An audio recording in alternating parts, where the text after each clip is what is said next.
It's Joelle at Brooklyn Book Doctor. How's it going?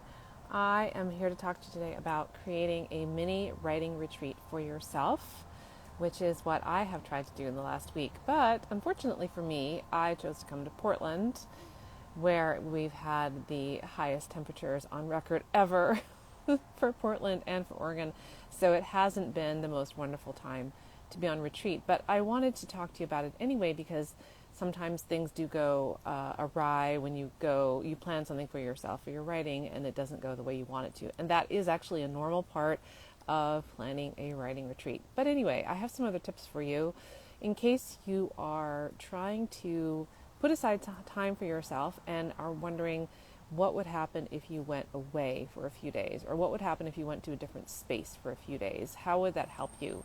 So here are just a few quick tips from me, things that I have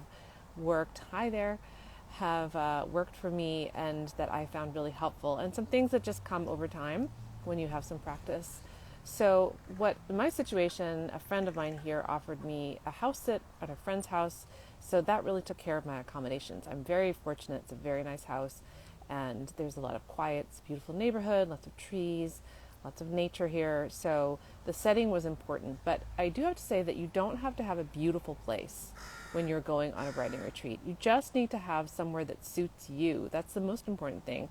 And for a while you might not know what that is. And it might take you some time to realize, well, this works for me and this does not work for me. And you're going to have your own idiosyncratic preferences. That's just true for any writer. The one thing you will need is a space to write in, a desk or some privacy perhaps, or just some comfort so you can write in your best pages or your best way. But I do want to say that a writing retreat sometimes does not involve writing your best work or writing a lot of work. Sometimes what happens, and it's most beneficial, is your brain has a time to shift and to do things in a different way than you do in your day-to-day life. And that can seem very unproductive. Hey, Alex. That can seem really unproductive, but in fact, you are just switching gears. And if you never get time to do that in your life, if you're always taking care of family or working a lot, or you have a busy social life or something like that, then you never have time for your own creativity and your own writing. So having a few days that are just for you is going to be powerful. Ciao. So let's say you have this place. Maybe you have an Airbnb lined up, or a friend's house, or a room in a house, or like my situation, you've got a house sitting gig for a week or something.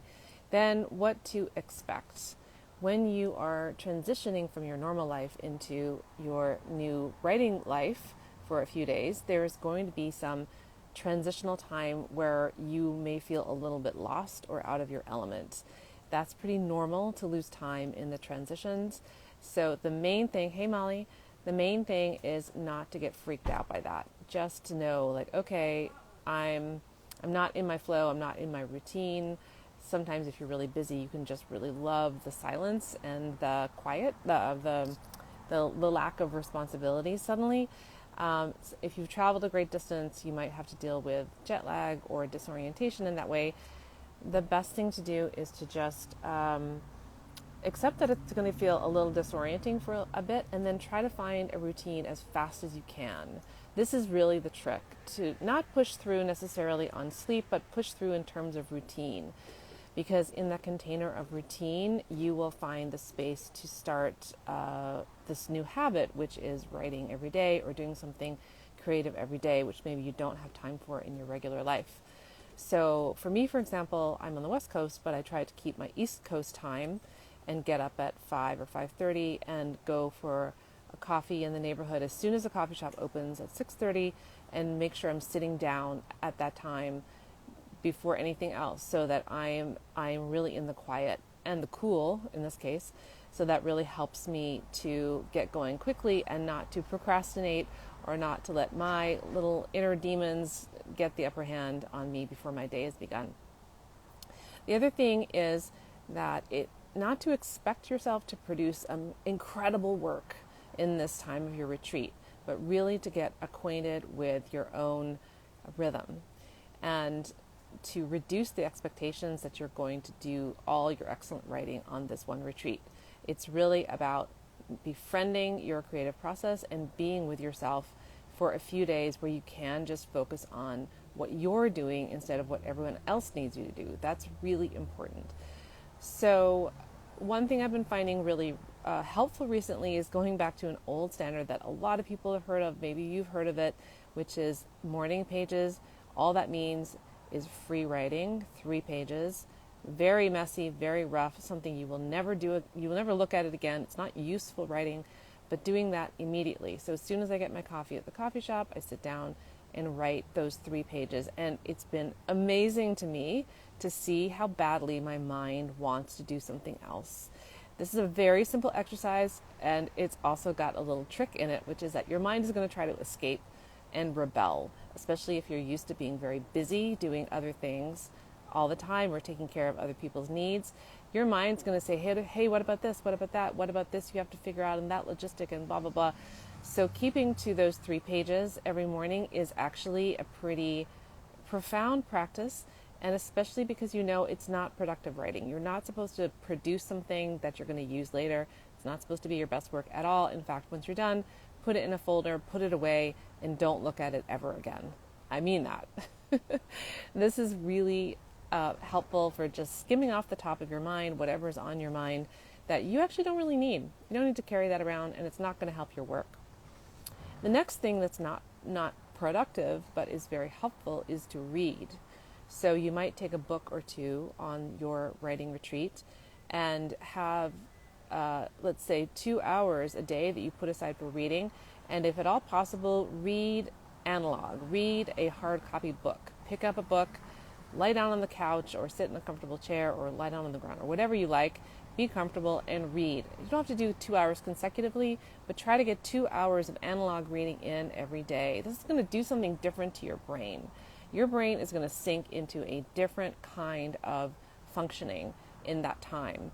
And that is going to give you ideas, access to ideas you wouldn't necessarily have if you just dropped into your writing retreat and set the expectation really high, like now I'm going to write my best pages and I'm going to get it all done. Usually it doesn't work like that. You need to have some downtime, some creative noodling time. It's actually very important because creativity is not something you approach head on. You want to come at it from the side. So those 3 things so far: creating a routine as fast as you can. Hey, Natasha.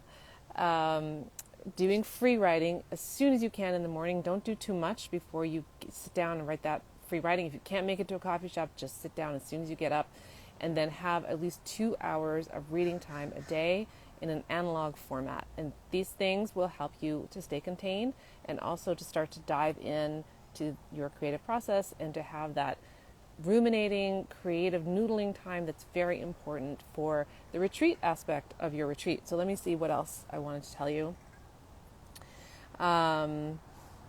Yes, I think that's everything. The only thing I wanted to add is that even if you only have a few hours for a few days in a row, that can be very powerful, because in most of our lives we're torn in every direction, here, there, and everywhere, and there just isn't, we don't have the bandwidth to sit down and dedicate it to ourselves or our writing.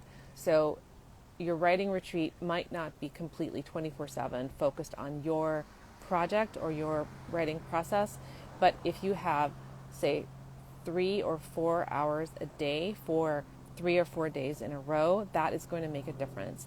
So in those 3 or 4 hours, you might do your free writing, you might do your analog reading, say an hour of that, and then you might go into your project and start writing some pages or start reading and revising your pages in that time. And then you stop and you finish and you go on to whatever else you have to do. Maybe you go for a bike ride or a walk or do some exercise or something completely different, but you've done your work for the day and you stop. The important thing is with creativity not to push unless you really know where you're going and you're trying to meet a deadline.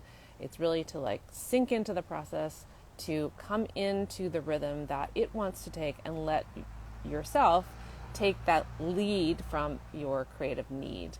So this is just a little, some tips about how to create a writing retreat for yourself. If you're figuring out an idea, if you're finishing a project, if you're trying to figure out your next steps, this can be a way to structure your time so that you get the most out of it and deepen into your creative process and actually write some great pages as well.